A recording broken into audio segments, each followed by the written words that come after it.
Okay, welcome and good day to everyone. First of all, to Charlie Shamieh, but also to the listeners of this Cover Note edition. As you know, Cover Notes are Insurance Europe's bite-sized webinar series. These are half-hour events that showcase people and topics that make the news in the insurance world. Charlie Shamieh has been the chairman of Gen since 2018. And Charlie, you bring 37 years of experience in the insurance and reinsurance business. And I understand you have been working in the US, in Europe, in Australia, and in Asia. And now recently in June, you have been appointed as the chair of the RAB. So a warm welcome to you. Thank you very much, Michaela. Maybe allow me just to briefly introduce the Reinsurance Advisory Board, the RAB. It is a specialist representative body of the European industry. It was created in 2006, and Insurance Europe is providing the secretariat. It's represented at chairman and CEO level by the 7 major reinsurers in Europe, or generally, Gen Re, of course, then Hannover Re, Lloyd's, Munich Re, Partner Re, SCOR, and Swiss Re. And the key objectives of the RAB is to stimulate and also maintain a stable, innovative, and competitive reinsurance market environment. And generally, we aim to achieve this by promoting a regulatory framework that facilitates global risk transfer through reinsurance. So now, Charlie, we can get started with the questions. As you know, reinsurance by nature is business-to-business activity carried out predominantly at cross-border basis. Essentially, it's insurance of insurance companies. But very frequently, we feel there's very limited awareness of the economic value that reinsurance brings. What for you, in essence, is the benefit of reinsurance, and how does it contribute to the economy and society?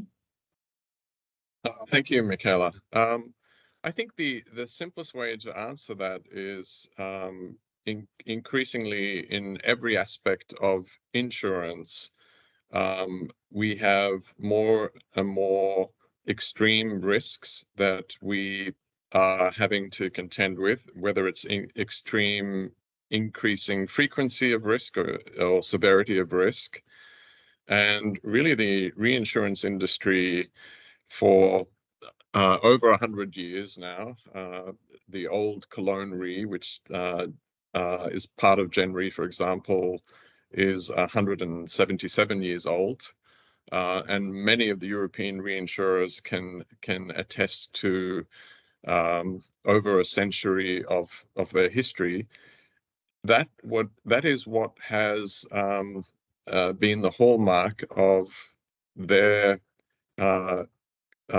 resilience in that period. If you want to have an example of an industry that's sustainable, you should look no further than the reinsurance industry, because it has adapted to extreme events, whether they come in the form of natural catastrophes, market risk events, credit events, illnesses, sicknesses, pandemics, etc. I think what has always stood out for me has been the respect for the technical expertise. Every single European reinsurer invests heavily in the science, in the data, bioscience, geoscience, and getting our arms around the increasing interconnectedness of risk, I think, is another aspect of this. I see us as frankly the engine in the insurance machine that isn't out on the front line getting the headlines, but frankly the car would not operate without a very sustainable engine. And I think that's the key role that we play in society today. Yeah, doing the heavy lifting in fact. Absolutely. So to say. Yeah. Now, You have been taking over the RAB, the Reinsurance Advisory Board chair recently, but the RAB has been active since 2006. And throughout the years, the RAB has seen quite a change in the legislative landscape. What stands out for you when you look back? I think one of the key things when I was in Europe and we were beginning to get our arms around the Solvency II regulation that affected insurers and thinking about the most important aspect of the reinsurance business model, as we just spoke, was the need for reinsurers to pool capital in their major legal entities around the world and to deliver that capital to where it was needed in response to these extreme events. And that aspect has not changed, but what has increasingly changed is more and more regulators around the world are desiring of that capital to be more concentrated in certain pockets of the world. And to be honest, that's a very limiting trend for reinsurers, because it means that the ability of reinsurers, no matter how big they are, to get the capital in time to where it's needed becomes limited. That actually drives up the costs of reinsurance, and it also drives up the costs of insurance, and hence also limits the ability for insurers to close the massive protection gap that we have in our societies. So that's something that is a concern, and particularly when you're applying this standard to organizations that have demonstrated through, as I mentioned, centuries, their ability to get the capital to where it's needed in time, in real time. It is a little bit short-sighted if every regulator around the world is focused just on limiting their own corner of the world and without thinking of the need for these larger pools of capital to deliver a response in time. I think it is a dangerous threat to the entire business model that has clearly worked in decades, if not centuries. So you have already ventured into the challenges. Is this also something that you see manifest itself in legislation at regional or local level, maybe? I think it's more. I think it's broader than that. It's not just the legislation. I think what's happening at the moment, and we're seeing this in some of the latest headline challenges that let's say alternative capital is facing with collateral issues.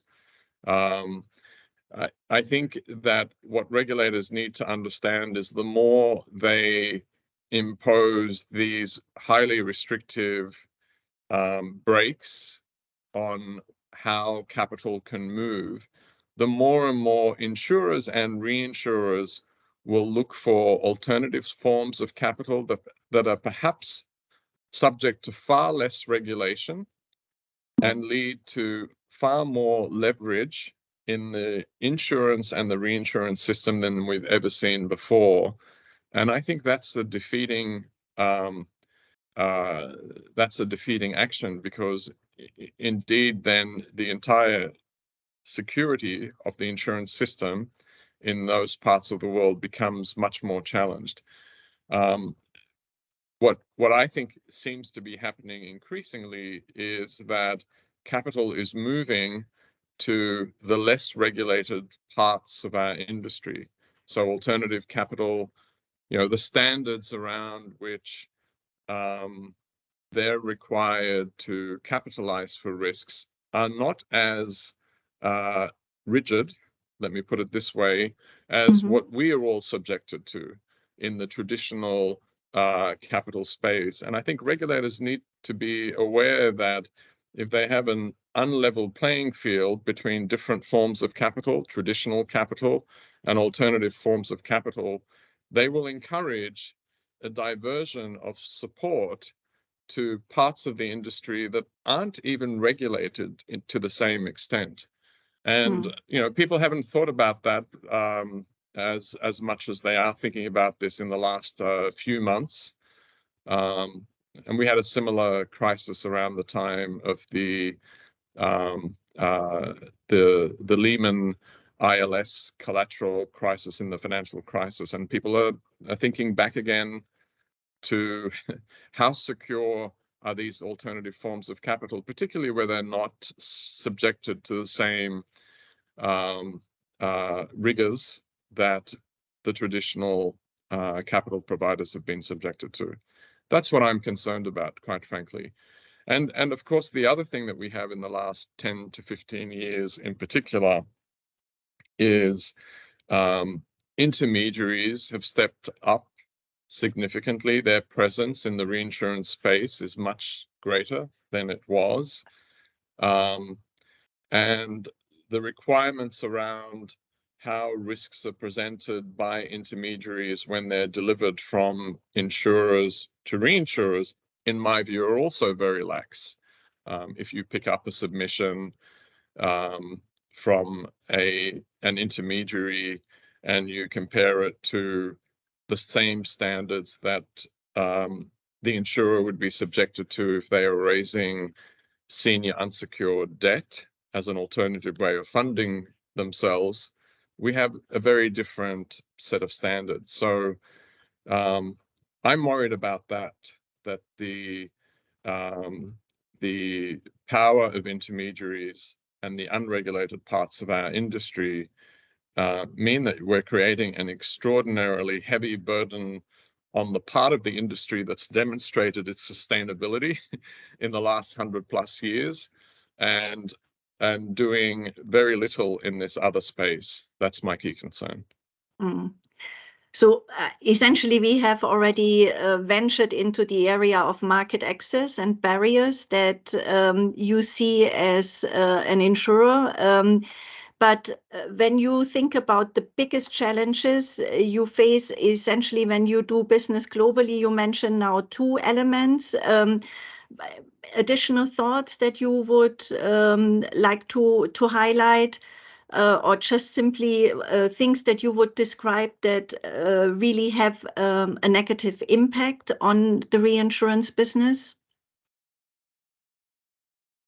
I actually, having described all the threats, I think that the reinsurance industry right now, and particularly the traditional reinsurance industry, is in a very good position, because many of our long-standing customer relationships are seeing the benefits of, frankly, doing business with people who've been around for hundreds of years, and doing it in a much more traditional way, and really understanding the value that reinsurers bring to helping insurers manage their risks over not just a quarter or a 12-month period, but over decades. And so sort of the value of long-term partnerships, which is what the entire reinsurance business model was built on, has really been tested by the power of intermediaries and alternative capital. And I think the shakeup that we saw in the last 12 months, and then more recently in the insurance-linked space in the last 3 or 4 months, is actually helpful for people to remember the benefits of a traditional multi-year relationship with a reinsurer. So I am not pessimistic about that. I'm optimistic, and I think that regulators need to understand that that's actually a really healthy thing for the insurance industry at large, to help them focus also on managing their risks on a much longer term horizon, and not just to be going after the quarterly earnings uplift that some of the short-termism has encouraged. And often sort of on, let's say, untested theories about for example, in the ILS space, the entire premise is very much on the idea that these risks are not correlated with other spread, equity market, commodity, or other returns. And frankly, in times of stress, you see that these returns are much more correlated than what you thought they were. So I'm fairly optimistic about more and more insurers and their regulators understanding the need for a much more traditional partnership for managing these extreme risks that we talked about. Okay, it's good to hear, the upbeat element that you bring into the debate and the positive outlook. Should we maybe move on to sustainability?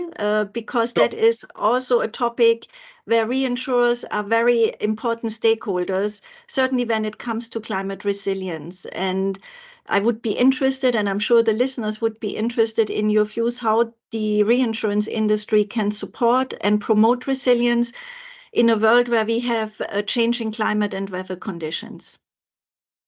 Yeah, I think again, a lot of this has to be anchored to the science. And so if we take the most recent, the first half of 2023, we had the second highest insured loss burden since 2011 in just this year. And the headline risk for the industry globally has been severe convective storms in the United States, many of which we've seen. Of course, there are others all around the world, the Italian floods in the Emilia-Romagna region, the Turkey earthquake, and the other events that we've witnessed.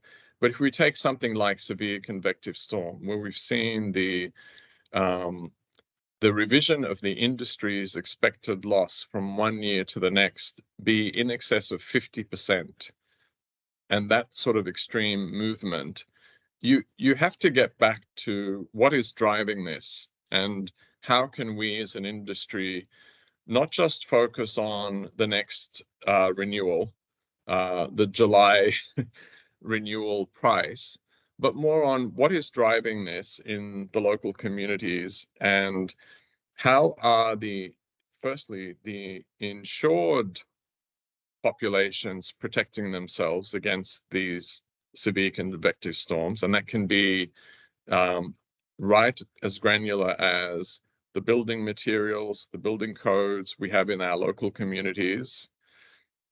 And how do we invest in the research to help us improve the loss mitigation at the front end, so that the insurance product itself is not at risk of being deemed to be uninsurable? Because if the insurance product is uninsurable, you can be guaranteed that the reinsurance product will have a very hard time setting a price and setting a limit and terms and conditions that will make it insurable.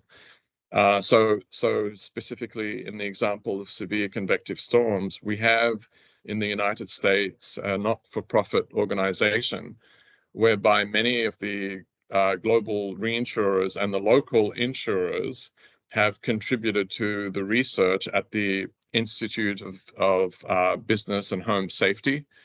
And that's an excellent example of how we're not just talking about sustainability, but we're actually investing in sustainability.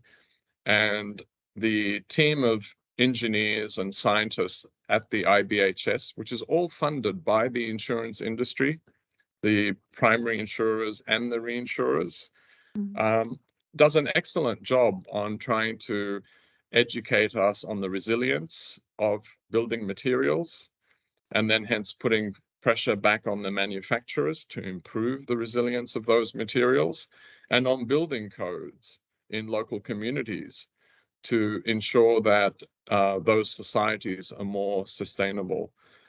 And we don't how do I say it? We don't take credit for a lot of that in enough of a way, because frankly, all the reinsurers around the world invest a very heavy proportion of their research budget in this space. There isn't, and the Europeans are, I think, especially can be especially proud of how much they invest in that. And frankly, without that research, we wouldn't be affecting the risk at the primary side, and hence improving the cost of the reinsurance at the other end. And I see that unless we do more of that, we are simply on a path to more and more unaffordable insurance prices, and hence reinsurance prices. It's really the adaptation piece in the end, and working very much hand in hand with public authorities to really get the prevention piece improved and looking better, to increase resilience in the end. So very clearly, there is, of course, also a regulatory side to the whole sustainability debate, because we have seen basically a wave of sustainability initiatives on the regulatory side in Europe, but also globally. How do you view this from the reinsurance perspective? I think, like I mentioned earlier, that the aspect of that piece of sustainability, it's not so much regulated as a necessary part of being successful if your objective is to be a long-term partner to the insurance companies that you serve as a reinsurer. And regulators, in my view, are sometimes focusing too much on the other aspects that are more measurable and more quantifiable, and less so on these, crucial aspects that are vital to encouraging the right terms and conditions, the level of deductibles, the level of limits, avoiding the dilution of insurance premiums on legal costs, for example, in the United States is a good example. And I feel like the effort is being placed in sometimes in the regulatory arena on things that are much easier for regulators to observe, disclosure standards, etc., and not so much on these other aspects that I talk about that are potentially much more impactful in terms of true sustainability. And clearly the other players that I mentioned earlier, the intermediaries and the alternative capital participants in the marketplace, to them, I don't think these aspects are that important. And there is none of this regulation applying to those bodies. And I worry that we create an unlevel playing field where the traditional capital providers are burdened with a massive cost of compliance. And we encourage more and more capital to go and escape that cost of compliance. And so it has to be proportionate, much more proportionate than it has been to date. And understand too that you need to sort of encourage these other activities that may be even more impactful on long-term sustainability. Yeah, it's really also the cost and benefit that where sometimes you feel there should be a refocus on, are we doing the right thing? Are we achieving the right outcomes with what legislation is currently driving? Right. Very interesting. I'm sure we could continue this discussion, but maybe let's enter for the last few minutes that we have again back to discussing prudential aspects. You have mentioned already, obviously by way of introduction, your strong involvement also at the development of Solvency II in Europe. generally over the past 15 years, we have seen development and implementation of risk-based regimes, not only in Europe, but also across the globe. From your perspective, what have been the benefits of these developments for reinsurers? And what improvements, if any, would you still like to see when you look at the risk-based regimes that are in place now? I think it's undoubtedly correct that if you compare the regulatory regime we have around the world today in, say, Solvency II, in risk-based capital in most of the developed parts of the world, that we have a superior risk-based system than what we had 20 years ago when much of this was really at its infancy. There's no question. And people should remember that when you have a regime that is not risk-based, you can get arbitrary outcomes by stakeholders, whether they are rating agencies or regulatory bodies that are arbitrarily following non-risk-based metrics that lead to, let's say, interventions and downgrade effects, etc., that have really nothing to do with the true economic solvency of an entity. So I don't want to sort of kind of dismiss all of the development in the last 20 years as not being valuable, because frankly, I lived in an era where there were arbitrary outcomes, and that's why many of the chief risk officers that, you know, formed the CRO forum in those days argued strongly for something that was much more economic. So I want to be sort of very balanced in any criticism of the regime we have. But if I look now forward to, and I actually began my career at a European reinsurer 20 years ago, exactly 20 years ago, 20 and a half years ago. If I look at the regime we have today, there is a danger of it becoming increasingly complicated and more rules that are seeking more and more protection and potentially, you know, hindering the ability of reinsurers to properly compete. You know, one of the things that I think we do have to be concerned about are the more extreme the investment restrictions are, for example. Clearly, you know, many of the European insurers argued for this at that time and their voices were not heard. The less and less investments we will have in things like infrastructure and assets that we need insurers and reinsurers to invest in order to have sufficient capital help and manage the drastic need we have for infrastructure upgrades all around the world, not just in the United States, but all around the world.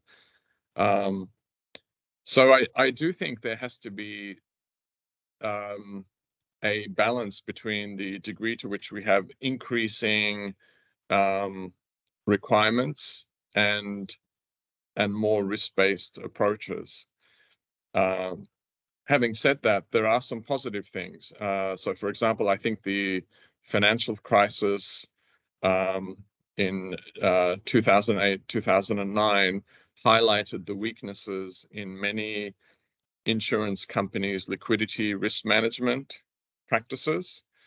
And I would say, certainly in the United States, almost every insurance and reinsurance company learned a lesson from that, some sort of lesson from that, including, for example, the fact that in the United States, almost all regulated insurance companies have some access to the federal home loan banking system's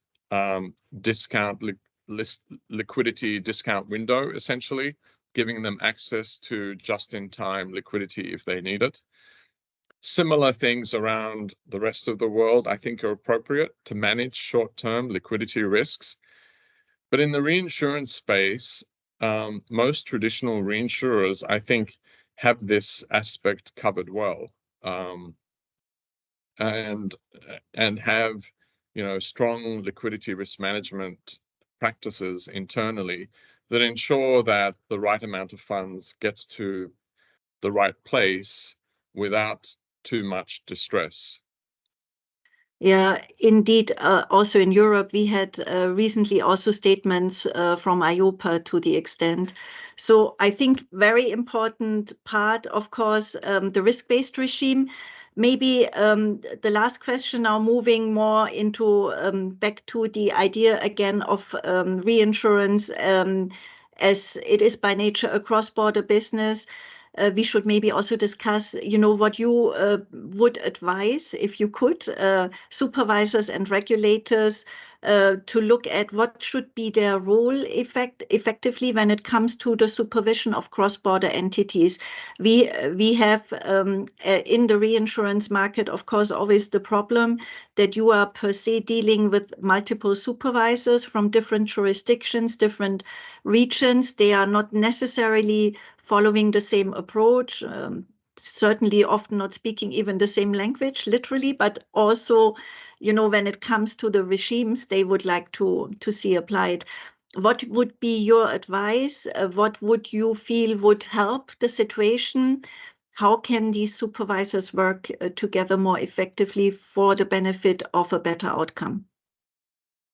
Well, I think the construct of the group supervisor model is a very healthy one.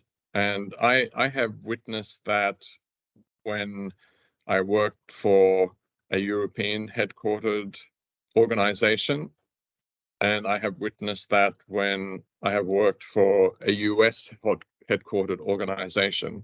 So I do think if you attend those College of Supervisor type sessions in a real organization, you see that there is a level of transparency and a language around risk, like the ORSA language, for example, which we adopt in the United States and was developed first in Europe, that is extremely helpful for regulators all around the world to understand the true material risks that global insurance and reinsurance organizations are faced with.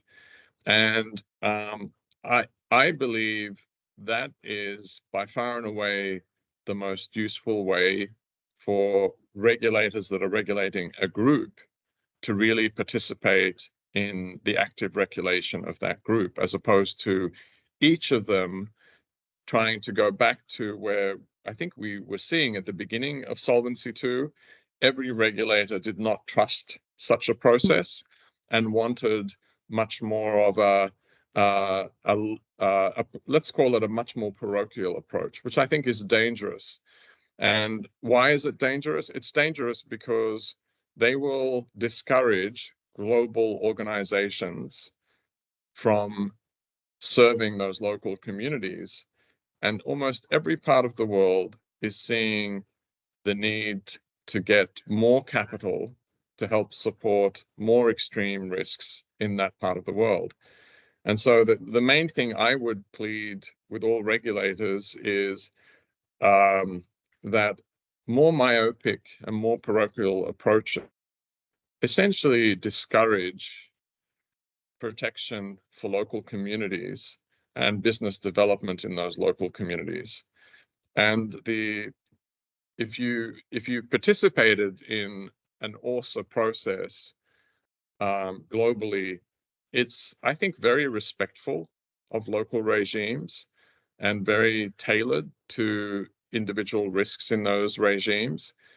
And I think that's a very healthy place for the insurance industry to be, rather than sitting in each of our pockets and criticizing this regulatory regime over another. Understanding the bigger picture of what are the merits of this regulatory regime, what are the disadvantages, and how does the organization manage its aggregate risks, whether it's to catastrophes or pandemics or cyber attacks or And clearly, right now, probably as important as the insurance risks for all those organizations is how does it manage data breaches, IT security, how resilient is the organization to things like that. And it's impossible really for a regulator to get a good view of that by each having a myopic approach to the branch or the subsidiary that they regulate. They need to participate in a much more global dialogue. And I know most of the global organizations in the RAB encourage that and have that as a real, living part of how they regulate themselves. Yeah. I think this is a very nice, concluding remark, that we need this open-mindedness in working together, and that we hope that the supervisory community and indeed also the regulators are showing this open-mindedness when they are dealing with us. Charlie, the half an hour has just passed like this. It was really very interesting. I wish you all the very best for your term as chair of the Reinsurance Advisory Board. And thank you very much for sharing your thoughts and ideas with us in the cover notes. Thank you. Thank you, Michaela. It's a pleasure. Thank Bye. you. Bye.